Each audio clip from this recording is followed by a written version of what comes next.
नमस्कार दोस्तों। हमारी आज की कहानी का नाम है भाग्य का खेल।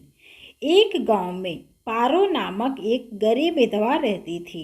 उसका एक पुत्र था। वह इतनी गरीब थी कि घर में 4 बर्तन भी ढंग की नहीं थी। लड़का अभी छोटा था। पारो ने बड़े प्यार से उसका नाम नसीब सी रखा था, मगर वह इतना बदनसीब था कि उसके पैदा होने की कुछ समय बाद ही एक बीमारी से उसके पिता की मृत्यु हो गई। पारो घरों में चौका बर्तन आदि करके उसे पाल रही थी। उसे पक्का विश्वास था कि नसीब सी बड़ा होकर उसके सारे संकट दूर कर देगा और उसका बुढ़ापा चैन से गुजरेगा। इसी आस में रात दिन मेहनत करके वह अपने बेटों को पाल रही थी। नसीब सी था तो छोटा, किंतु समझदार बहुत था। संयम और धीरज की उसमें कोई कमी नहीं थी। किसी भी बात को गहराई तक जानने की उसमें प्रबल उत्सुकता रहती थी। एक दिन उसने अपनी माँ से पूछा, माँ, हम इतने गरीब क्यों हैं? यह सब तो ईश्वर की मर्जी है बेटे। दुखी स्वर में पारो ने कहा, सब नसीब की बात है। मगर नसीब सी यह उत्तर पाकर संतुष्ट नहीं हुआ। वह बोला, ईश्वर की ऐसी मर्जी क्यों है बेटा? यह तो ईश्वर ही जाने। अगर ईश्वर ही जाने तो ठीक है, मैं ईश्वर से ही पूछूंगा कि हम इतने गरीब क्यों हैं। बताओ माँ, बताओ कि ईश्वर कहाँ मिलेगा। पारो तो वैसे ही परेशान रहती थी, अतः उसकी बातों से उकताकर उसने कह दिया, वह जंगल में रहता है, लेकिन तुम वहां न जाना। लेकिन नसीब सिंह ने दिल ही दिल में उसी क्षण इरादा बना लिया कि वह ईश्वर को ढूंढेगा और पूछेगा कि आखिर हम इतने गरीब क्यों हैं। एक दिन वह जंगल की ओर चल दिया। जंगल घना और भयानक था। चलते चलते नसीब सिंह बुरी तरह थक गया, मगर भगवान की परछाई भी उसे दिखाई नहीं दी। अतः वह थक हार कर पत्थर की एक शिला पर जाकर बैठा और सोचने लगा, भगवान तो यहाँ कहीं नहीं है। आखिर गरीबी दूर कैसे हो? तभी संयोगवश मृत्यु लोक का भ्रमण करते करते शिव पार्वती उधर ही आ निकले। उन्होंने बच्चे को वहां बैठे देखा तो उन्हें बड़ा अचरज हुआ कि यह अबोध बालक इस बीड़ा जंगल में बैठा क्या कर रहा है। भगवान शिव ने पूछा, तुम कौन हो बालक, और इस जंगल में बैठे क्या कर रहे हो? मैं ईश्वर को ढूंढ रहा हूँ। ईश्वर को? पार्वती चौकी और पूछा, मगर क्यों? ईश्वर से तुम्हें क्या काम है? मैं उनसे पूछना चाहता हूँ कि हम इतने गरीब क्यों हैं। दूसरों की तरह हम पर भी भाग्य की कृपा क्यों नहीं है? निर्भीक सिंह ने निर्भीकता से उत्तर दिया। माँ पार्वती और भगवान शिव उस बच्चे का साहस देखकर बहुत प्रसन्न हुए। माँ पार्वती तो करुणा की सागर है। उन्हें उस बच्चे पर बड़ी दया आई और भगवान शिव से मुखातिब होकर बोली, प्रभु, इस बालक का कुछ कीजिए। हम कुछ नहीं कर सकते पार्वती, क्योंकि इसके भाग्य में यही सब लिखा है। भाग देवता के लेख के अनुसार इसे ऐसा ही जीवन भोगना है। नहीं नहीं स्वामी, आपको कुछ करना ही होगा। माँ पार्वती हठ करने लगी। जिद ना करो पार्वती, यदि हम उसे कुछ भी देंगे तो वह उसके पास नहीं रुकेगा। इसे वैसा ही जीवन जीने दो जैसा भाग्य देवता चाहते हैं। नहीं प्रभु, इसकी गरीबी दूर करने के लिए आपको इस पर कृपा करनी होगी। जब माँ पार्वती जिद करने लगी तो भगवान भोले शंकर ने बच्चे को एक हार दे दिया। हार पाकर नसीब सी बहुत प्रसन्न हुआ और खुशी खुशी अपने घर को चल दिया। माँ पार्वती संतुष्ट थी कि उन्होंने एक अबोध बालक की मदद की। अब उसके दिन सुख से कटेंगे।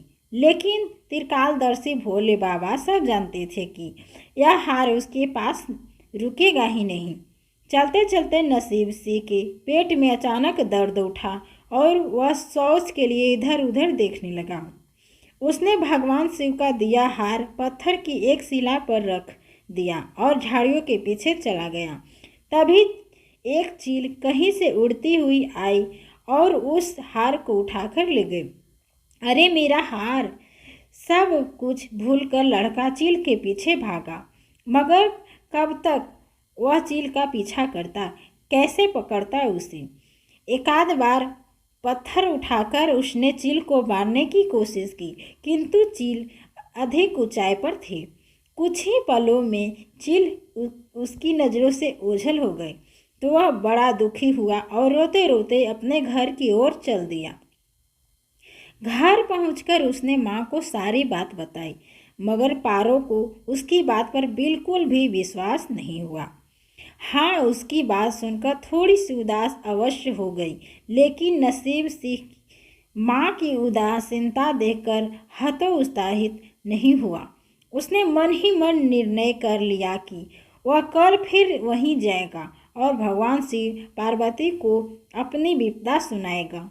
उसका विश्वास था कि भगवान शिव उस धूर्त चील को अवश्य ही दंड देंगे।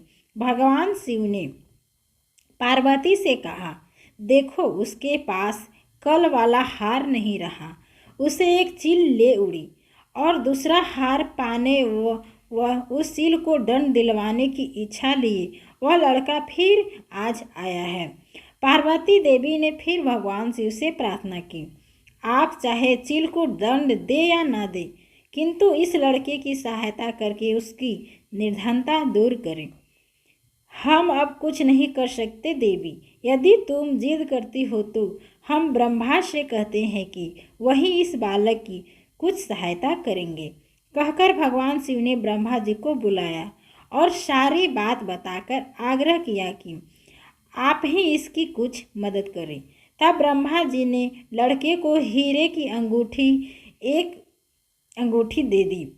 लड़के ने अंगूठी जेब में रखी और खुशी खुशी अपने घर चल दिया। उसने सोच लिया था कि वह अब एक पल के लिए भी अंगूठी को अपने से अलग नहीं करेगा। चलते चलते अचानक उसे प्यास लगी। वह सरोवर के किनारे पहुंचा और जैसे ही वह चुल्लू भर कर पानी पीने के लिए झुका, वैसे ही उसकी जेब से अंगूठी निकलकर पानी में जा गिरी और इससे पहले कि वह उठाता एक मछली उससे निगल गई। नसीब से फिर रोते रोते घर आया और माँ को सारी बात बताई। बेटा, जब तक भाग्य में नहीं है तब तक कोई भी चीज़ नहीं रुकेगी, माँ ने उसे दिलासा दिलाते हुए कहा। जब भाग देवता खुश होंगे तो मिट्टी भी सोना बन जाएगी, मगर इस प्रकार किसी के देने से हमारी गरीबी दूर नहीं होगी। उसे समझाकर माँ अपने काम में लग गई, मगर नसीब सिंह भी हार मानने वाला नहीं था। उसने मन ही मन सोच लिया कि कल फिर हो जाएगा। तीसरे दिन वह फिर जा पहुंचा। शिव और पार्वती उसका यह साहस देखकर बहुत खुश हुए।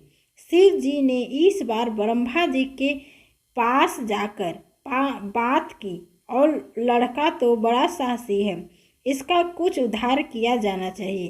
तब ब्रह्मा जी ने सलाह दी, हमें भगवान श्री हरि के पास जाना चाहिए, वही इसका कोई हल बताएंगे। अतः वह श्री हरि के पास जा पहुंची। पूरी बात सुनकर भगवान विष्णु ने नसीब सिंह को कुछ हीरे दिए। हीरे पाकर वह बहुत खुश हुआ और इस बार बिना कहीं रुके उसने सीधे अपने घर जाने का निश्चय किया, क्योंकि 2 बार उसकी चीज़ें खो चुकी थी। जब वह घर पहुंचा, माँ घर पर नहीं थी। अतः नसीब सिंह ने हीरे एक लोटे में रहकर कोने में छिपा दिया और माँ को ढूंढने निकल पड़ा। वह मन ही मन सोचने लगा कि अब माँ को किसी के घर काम करने की क्या आवश्यकता है, अब तो वह भी अमीर बन गए हैं।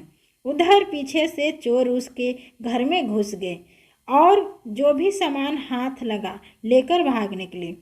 उस सामान में लोटा भी था, उसमें हीरे रखे थे। जब वह माँ के साथ वापस आया तो देखा कि हीरे गायब थे। इतना ही नहीं, घर का दूसरा सामान भी गायब था।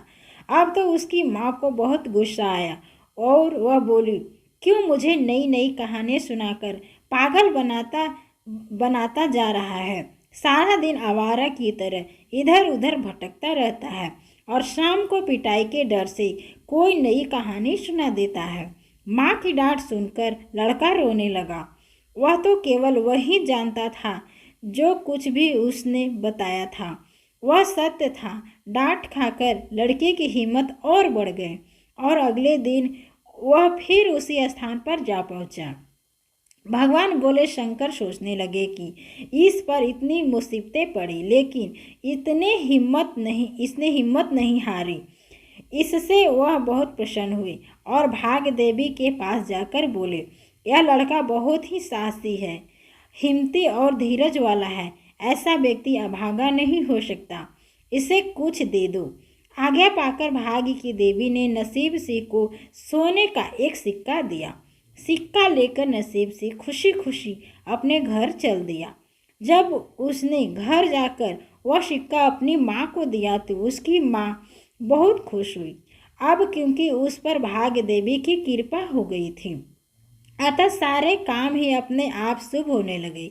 दूसरे ही दिन एक मछली वाला उसके गांव मछली बेचने आया तो लड़के ने वही सिक्का देकर मछली खरीद ली। उसकी माँ ने मछली का पेट चीरा तो वह अंगूठी निकली जो ब्रह्मादेव ने उसे दी थी और जो उसकी जेब से तालाब में गिर गई थी। माँ ने अंगूठी संभाल कर रख ली और नसीब से बोली, जा बेटा, जंगल ही थोड़ी ही देर में लकड़ियाँ ले आ। जा बेटा, जंगल से थोड़ी लकड़ियाँ ले आ, आज घर में ईंधन बिल्कुल नहीं है। लड़का कुल्हाड़ी लेकर जंगल की ओर चल दिया।